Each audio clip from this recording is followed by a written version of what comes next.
I'll put the part number for this in the description, but this grommet or gasket has the angled surface here on top. All right, so I'm just going to work this in, try to get that lip underneath and seat it in there just like that.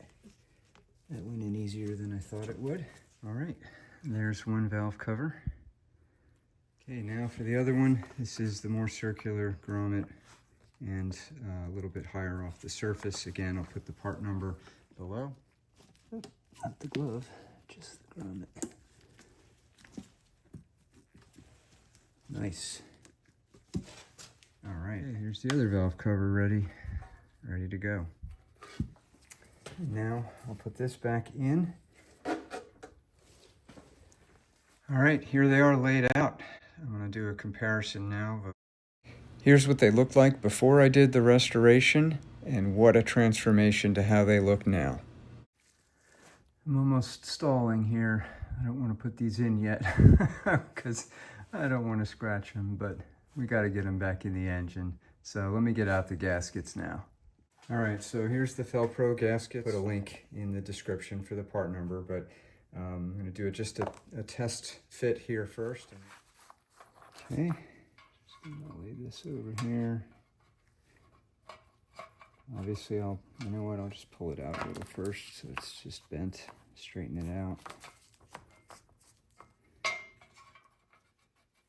Okay, I wiped the surface here for where that gasket's going to go with some brake cleaner and a shop towel, and then I hit it with some compressed air just to make sure I didn't have any little filaments from the shop towel on there. You'll notice that the surface here is rough. This is the as cast surface, and it's different from the really smooth surface for the intake manifold gasket.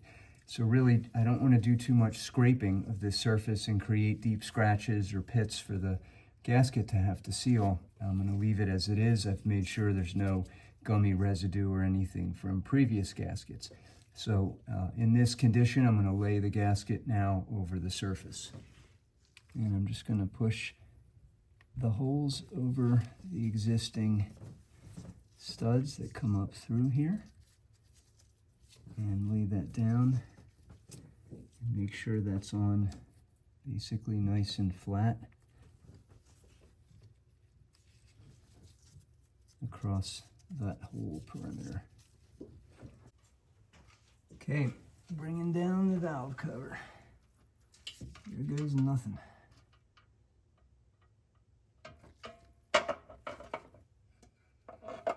Lining up the holes on both sides. I have to get the side over here lined up first because there's very little clearance with the exhaust manifold. And then down she goes. Okay, here's the view from the other side. Just seated down on there.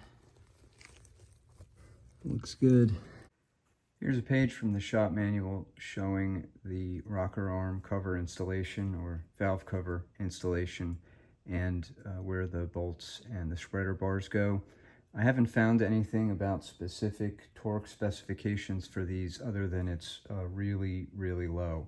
So I'm just gonna hand tighten them down now, make sure they're snug, but not too much that I collapse the gasket. And then from what I can read online, after a few engine runs, then come back and tighten them again a little bit more. Lay these on in the orientation that they're supposed to be in, with this side on the top.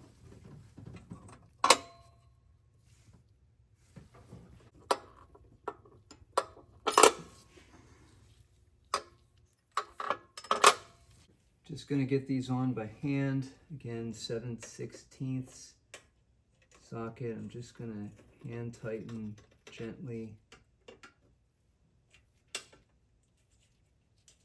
Similarly here on this side, you can see I've put this heat plate on top just like it was before. And I'm going to get that nut over the top like that. And the same for the fourth one. Okay, so all these are on now, and I'm just going to gradually tighten them down. Okay, I'm just gonna check the gasket now, just look for any bulging, make sure it's smooth. Looks good so far. And take that 7/16 socket and just give it a little bit of a turn on each of these.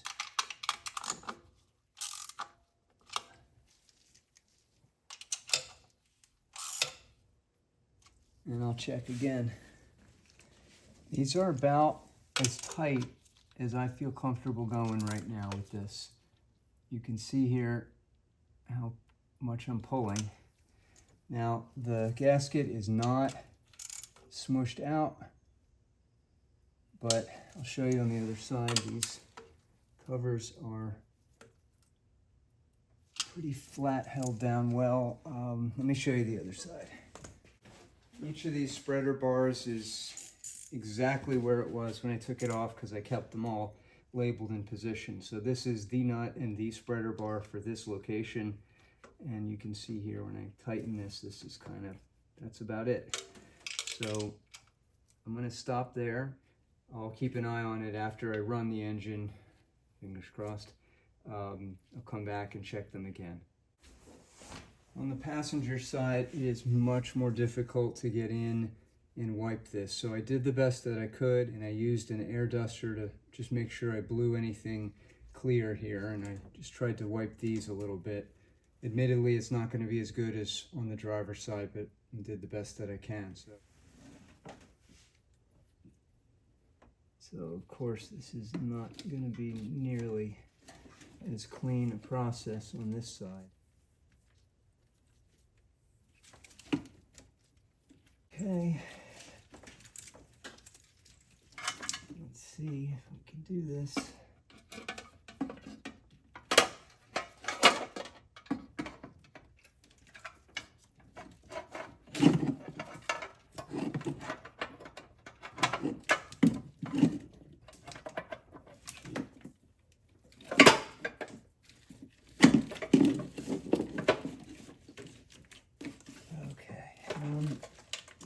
Some trouble getting these situated on this side bolt.